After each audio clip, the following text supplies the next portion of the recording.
Hi friends, welcome to Saritha's vlog. எல்லோரும் எப்படி இருக்கீங்க? நல்லா இருக்கீங்களா? சிறகடிக்க ஆசையில் பார்த்திங்கன்னா மனோஜ் இப்போ வீடு வாங்குகிற கதை தான் பெருங்கதையாக இருக்குது. மனோஜ் இப்போ 2 நாள் தங்குறதுக்காக அங்கே போயிருக்காங்க. இப்போ எல்லாருமே அங்கே போயிருக்காங்க. அந்த வீட்டுக்கு ஒரு பேர் வைக்கணும்னு சொல்லிட்டு நியூமராலஜி ஸ்பெஷலிஸ்டாக ஒருத்தர் வந்திருந்தார். அவர் வீட்டுக்கு பேர் வச்சுட்டு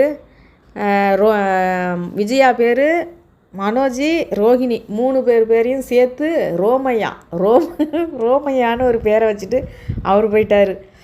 அடுத்து பார்த்திங்கன்னா வீட்டுக்குள்ளே பேய் இருக்குதா பேய் இல்லையா அப்படின்னு தெரிஞ்சுக்கிறதுக்கு ஒருத்தவங்க வந்தாங்க. அவங்க வீட்டுக்குள்ளே பார்த்தாங்க. இந்த வீட்டில் எந்த ஆன்மாவும் இல்லை, நீங்கள் தைரியமாக இந்த வீட்டை வாங்கலாம் அப்படின்னு சொல்லிவிட்டு அவங்களும் சொல்லிட்டு போயிட்டாங்க. இப்போ அடுத்து பேங்க்லேருந்து லோன் கொடுக்குறவங்க வந்திருக்காங்க. பேங்க்லேருந்து லோன் கொடுக்கும்போது வீட்டை என்கொயரி பண்ணுவாங்கள்ல, சொந்த வீடு எப்படி இருக்குது என்னென்னு பார்க்குறது. அவங்க வராங்க. அவங்க பார்த்துட்டு இந்த வீட்டோட மதிப்பு அப்படி இப்படி கடையோட மதிப்பு எல்லாத்தையும் பார்த்துட்டு 2 கோடி ரூபா தான் கொடுக்க முடியும் லோனுன்னு சொல்லிட்டு அவங்களும் போயிட்டாங்க. இப்போ பார்த்திங்கன்னா அடுத்து இப்போ மனோஜிக்கு 2 கோடி ரூபா தான் கையில் லோன் வரும். பாக்கி அமௌண்ட்டு என்ன பண்ணுறது அப்படிங்கிறது தெரில. பாக்கி இப்போ 70 லட்சம் வேணும்ல, 30 லட்சம் கொடுத்துட்டாரு, 70 லட்சம் வேணும்ல. அதுக்கு உடனே என்ன பண்ணுறாரு, நம்ம அண்ணாமலைகிட்ட வீட்டை விற்றுட்டு எனக்கு அதில் ஷேர் கொடுங்க அப்படின்னு சொல்லி கேட்குறாரு. அண்ணாமலை சொல்கிறாரு, அந்த வீடு உங்கள் அம்மாவோட வீடு, உங்கள் அம்மா விற்றுடக்கூடாது, எதுவும் பண்ணிடக்கூடாதுங்கிறதுக்காக வேண்டி அதில் என் மாமனார் இந்த வீட்டில் உங்களுக்கும் உரிமை இருக்குதுன்னு சொல்லி அதில் ஒரு வரி எழுதியிருக்காரு. அவ்வளோதான். மற்றபடி வீட்டை விற்கிறது, அந்த வீட்டு மேலே கடன் வாங்க எல்லாமே விஜயா கிட்ட தான் இருக்குது. விஜயாவோட பொறுப்பு அது. விஜயாவோட வீடு, விஜயாவுக்காக அவங்க அப்பா கொடுத்த வீடு. அதனால் இந்த வீட்டை பற்றி என்கிட்ட எதுவும் கேட்காதன்ட்டார் அவர். அடுத்து முத்துவுக்கும் ரவிக்கும் கோவம் வந்துருச்சு. என்னன்னு கேட்டிங்கன்னா, வீட்டை விற்கிறதுக்கு நீ யாரா, எங்களுக்கெல்லாம் இப்போ நீ வீட்டை விற்றுட்டு இந்த வீட்டை வாங்கிட்டு வந்துட்டினாக்கா நாங்கள் எங்கே தெருவில் நிற்கிறதா, எங்களுக்கு வீடை விற்க வேண்டிய அவசியம் கிடையாது, இப்போல்லாம் வீடு விற்க வேணாம் அப்படின்னு அவங்க 2 பேரும் சொல்லிகிட்டு இருக்காங்க. உடனே இவர் என்ன சொல்கிறாரு, மனோஜி அதெல்லாம் கிடையாது, வீட்டை விற்று தான் ஆகணும், நான் லோன் கேட்டால் 2 கோடி ரூபா தான் தரேன்னு இருக்காங்க, இன்னும் 70 லட்ச ரூபா இருந்தால் தான் இந்த வீட்டை நான் வாங்க முடியும், என்கிட்ட வேறு வழி கிடையாது, நான் இந்த வீட்டை வாங்கணுன்னா அந்த வீட்டை விற்று தான் ஆகணும், அந்த வீட்டை விற்றுட்டு இந்த வீட்டில் இருந்துக்கலாங்கிற மாதிரி அவர் சொல்கிறாரு.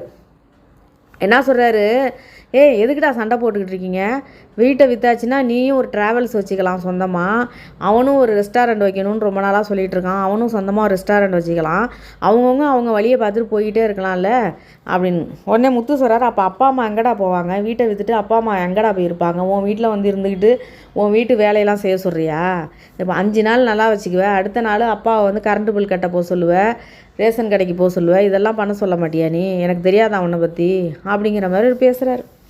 அப்படி இப்படி சண்டை வந்துடுது, வீட்டை விற்கக்கூடாதுன்ட்டு. அப்புறம் விஜயாட்ட கேட்குறாங்க, நீயே சொல்லு அப்படின்னு மனோஜ் சொல்கிறாரு.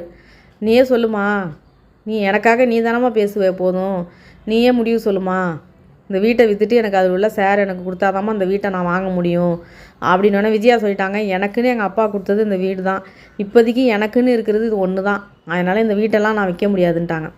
அடுத்து பார்த்திங்கன்னா உடனே முத்து என்ன சொல்கிறாரு, ஃபஸ்ட்டு இந்த வீட்டோட பேர் வச்சதில் ஃபஸ்ட்டு எழுத்தே உன் பொண்டாட்டி எழுத்து தான் வருது, ரோனும் உன் பொண்டாட்டி எழுத்து தான் வருது, நீ தானே வீடு வாங்கணும்னு ஆசைப்பட்டுக்கிட்டு இருக்க, உன் மாமனார் தான் அவ்வளோ பெரிய ஆளாச்சு, அவர்கிட்ட கேட்டு வாங்க வேண்டியது தானேன்னு ஆரம்பிச்சிட்டாரு முத்து.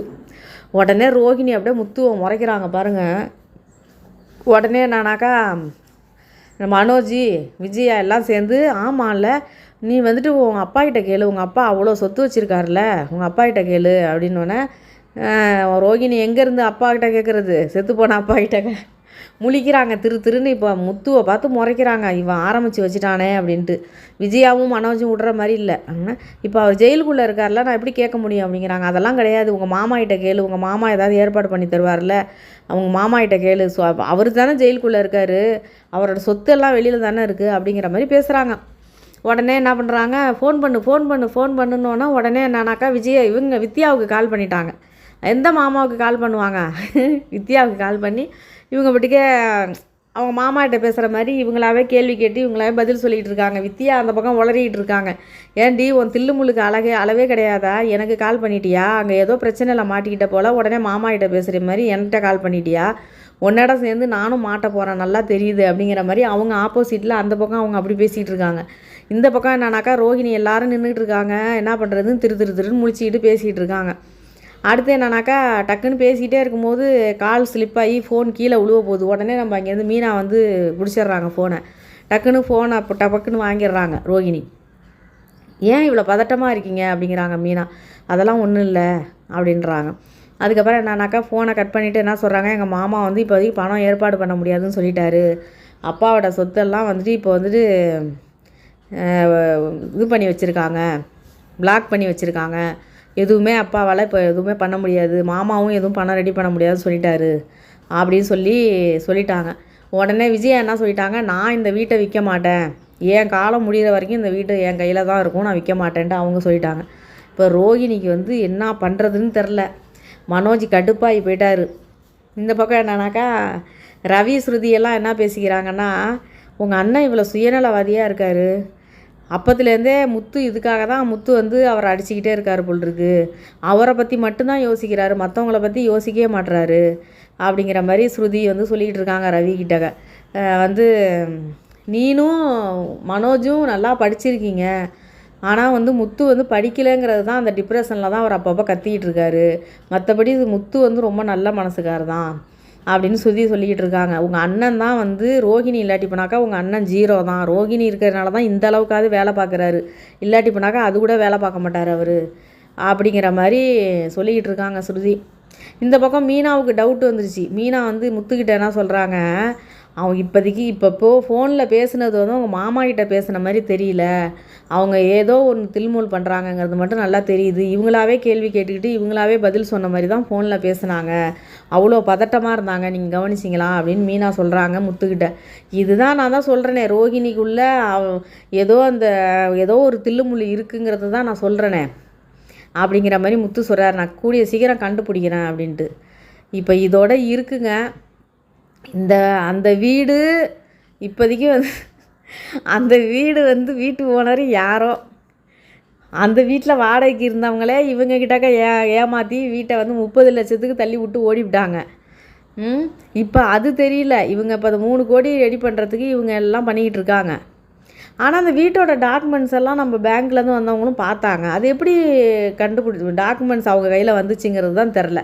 அதுதான் ஒன்றுமே புரியல. ஏன்னா இவ்வளோ பெரிய வீட்டோட ஓனர் வந்து ஒரு வீட்டோட பத்திரத்தை வந்து வாடகைக்கு கொடுத்துன்னு இருக்கிறவங்கள்ட்ட எப்படி கொடுப்பாங்க, அதுதான் தெரில. ஒருவேளை ஜெராக்ஸை மட்டும் வச்சு பேங்க்கில் வந்தவங்க பார்த்து ஒன்றுமே பண்ண மாட்டாங்க, ஒரிஜினல்னால் ஃபஸ்ட்டு கேட்பாங்க பார்க்குறதுக்கு. அது என்ன கதைங்கிறதே தெரியல, அந்த வீட்டு ஓனர் யாருங்கிறதும் இன்னும் தெரில. இப்போ இதையெல்லாம் முத்து தான் கண்டுபிடிக்கணும். இப்போ இதோட இருக்குதா. அடுத்து வந்து பார்த்திங்கன்னா இப்போ வெளிநாட்டிலேருந்து கனடாவிலேருந்து நம்ம ஜீவா வேற வந்துட்டாங்க. ஜீவா வந்து இப்போ முத்து தான் போய் பிக்கப் பண்ணிட்டு வராரு ஏர்போர்ட்லேருந்து. பிக்கப் பண்ணிட்டு வராருனாக்கா என்னன்னு கேட்டிங்கனாக்கா, வர வழியிலே அவங்க சொல்லிக்கிட்டு வராங்க, இதை மாதிரி வந்துட்டு 2 ஃப்ராடுங்க வந்து என்கிட்ட ஒரு 30 லட்ச ரூபா பணத்தை ஏமாற்றி பிடுங்கிட்டாங்க, இப்போ அந்த பணத்தை நான் ரிட்டன் பிடுங்கி வாங்கணும், அதுக்காக தான் இங்கே வந்திருக்கேங்கிற மாதிரி சொல்கிறாங்க. முத்து வந்து யார் அந்த ஃப்ராடுங்கன்னு என்கிட்ட சொல்லுங்கள், எனக்கு நிறையா பேர் தெரிஞ்சவங்க இருக்காங்க, நான் வந்துட்டு உங்களுக்கு ஹெல்ப் பண்ணுறேன் அப்படின்னு முத்து சொல்கிறாரு. இப்போ அடுத்து என்னன்னாக்கா அந்த மனோஜ் ஃபோட்டோவையும் ரோகிணி ஃபோட்டோவையும் காட்டுவாங்கன்னு நினைக்கிறேன். இது எப்படி என்னங்கிறது தெரில, வசமாக சிக்க போகிறது உறுதியாயிட்டு நம்ம மனோஜும் ரோஹிணியும். ரோஹிணி அங்கே சுற்றி இங்கே சுற்றி கடைசியாக என்னென்னா ரோஹிணி தலையிலே இப்போ வந்து முடிஞ்சிருச்சு. ரோஹிணி பணம் ரெடி பண்ணலன்னு விஜயாவுக்கு கடுப்பாகுது அவங்க அப்பா கிட்ட கேட்கலன்ட்டு. இப்போ இதோட இருக்குது, பார்க்கலாம். அந்த வீட்டை விற்க சொல்கிறது என்ன முறையான விஷயமா அது? இப்போ அவங்க அப்பா அம்மாலாம் எங்கே போவாங்க? வீட்டை விற்றுட்டாக்கா இப்போ இவர் வீடு வாங்கிடுவார், அந்த வீட்டையும் இப்போ வாடகைக்கு விட போகிறாராம் அவர். அந்த இடத்துல ஷூட்டிங்கெல்லாம் வாடகைக்கு விட்டாக்கா கொஞ்சம் அதிக அமௌண்ட்டு கிடைக்குமா, அதுக்காக அவர் நிற்கிறாங்க, ரோஹிணியும் இதுவும். அதை வச்சே பேங்க் லோன் கட்டிடலான்னு. ரவியும் ஸ்ருதியும் விடுங்க, அவங்க 2 பேரும் அவங்க அம்மா வீட்டில் போய் இருந்தால் கூட ரவி வந்து அவங்க மாமியார் வீட்டோட போயிடுறாருன்னு வைங்க, முத்துவும் மீனாவும் ஒரு வாடகை வீட்டுக்கே போயிடுறாங்கன்னு வைங்க, அண்ணாமலையும் இவங்க விஜயாவும் எங்கே போவாங்க? அவங்க 2 பேரும் வாடகை வீட்டில் தனியாக போயிருப்பாங்களா? என்றைக்கு இருந்தாலும் வந்துட்டு யாரை நம்ப முடியும்? அவங்க முத்துவை கூட தான் நம்ம எப்படி நம்ப முடியும்? யாரையுமே நம்ப முடியாதுல. இந்த காலத்தை பொறுத்த வரைக்கும் வீடாவது பெற்றவங்க பேரில் இருந்தால் தான் அவங்களுக்குரிய மதிப்பு கிடைக்கும் போல், அது மாதிரி இருக்குது நாட்டில். பார்க்கலாம். விஜயா ஆனால் கரெக்டான முடிவு தான் எடுத்திருக்காங்க இந்த விஷயத்தில்.